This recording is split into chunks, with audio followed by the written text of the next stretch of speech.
All right. So we're going to take a look at multiplication and division of integers. So again, integers being positive and negative whole numbers. That of course includes zero. But how do you multiply and divide with these? I mean, it's kind of hard enough to multiply and divide with whole numbers, right? Now by this point, you're like, I can multiply and divide with whole numbers all day. And even this, I can just plug it in my calculator and I have no issue. That's true. You can. But what if you don't have a calculator? How do I multiply and divide with negatives and positive numbers when it's two negatives, or if it's a negative and a positive, or if I have five numbers to multiply? What am I going to do? I don't know. Well, at the end of integer subtraction, I kind of give you a little leeway into this. Turns out when you multiply a negative times a negative, you get a positive answer. Because again, if we think of a negative as being opposite, then it's the opposite of a negative or the negative of an opposite, and that would just become a positive number every single time. Because opposite of negative is positive. And if you take the negative of the opposite, it would still be negative of a negative, which again would be positive. So, in essence, that means if I have the numbers negative 1 times negative 1, what do you think I'll get? That's right. I'll get a positive 1. Okay. Well, what if I had the number negative 1 times a positive 1? Negative 1 times positive 1. This time, only one of them is negative and the other is positive. But what's the opposite of a positive, or what's negative of a positive? Oh, yeah, that's right. It's negative. So negative 1 times 1 would be negative 1. Okay. I see what you're doing there, Mr. Steve. This isn't too bad. It's just negatives and negatives. Negative times negative is positive. All right, cool. What are you doing, Mr. Steve? Why are you putting your pen again? You thought it was it. Why do you have three numbers now? Oh, three numbers. A little tougher, huh? No, it's not. Negative times a negative still gave you a positive. Well, what's a positive times a negative? Oh, it's a negative.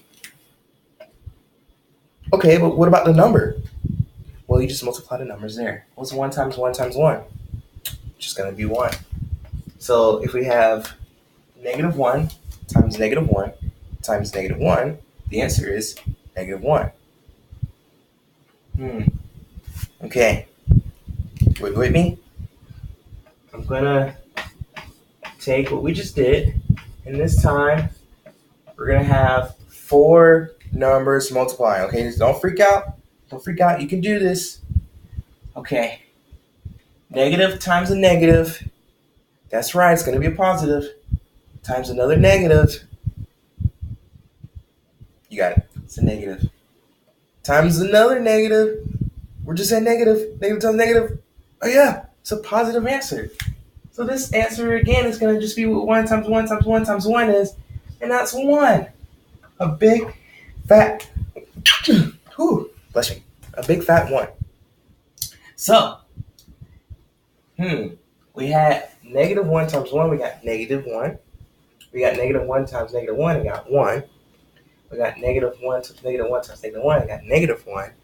Got negative 1 times negative 1 times negative 1 times negative 1, and got a positive 1. Do you see a pattern here? When we had one negative, our answer was negative.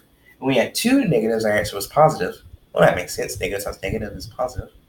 When we had 3 negatives, our answer was negative. When we had 4 negatives, our answer was positive. It's like every other time it changes sign. That's exactly right. And it all comes from the fact that if you have 2 negatives multiplying, you get a positive answer. So it should be like here. So, in other words, for every 2 you have, your answer will be positive. If you have just 1 left over for any of that, your answer will be negative.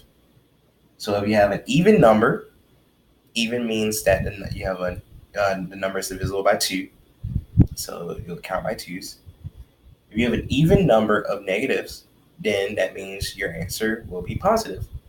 If you have an odd number of negatives, then that means your answer will be negative. Okay, that's multiplication. What about division? Oh, yeah. Same thing. Why? Because as we talked about before, division is just the inverse operation of multiplication or the reverse of multiplication. Therefore, with the negatives, it has to have the same rules because division is just multiplication done backwards. So if we were to divide, let's say negative 36 divided by negative 3, we have two negatives dividing, therefore our answer will be positive, right? And then 36 divided by 3 will give us 12. Okay, so this would be positive 12. What if it was a negative 72 divided by a 9? Okay, we have only one negative, that's an odd number, so our answer is going to be negative. And what's 72 divided by 9? Oh yeah, that's 8. Okay, cool. Well, what about when it's 8 divided by negative 2? Again, there's only one negative there. So our answer is going to be negative. 8 divided by 2 is just 4. I think you got my point. So if you have an odd number of negatives multiplying or dividing, your answer is going to be negative. If you have an even number of negatives multiplying or dividing, your answer will be positive. And that is multiplying and dividing with integers. The only thing you need to remember after that is how do you multiply and divide? And you've done that before.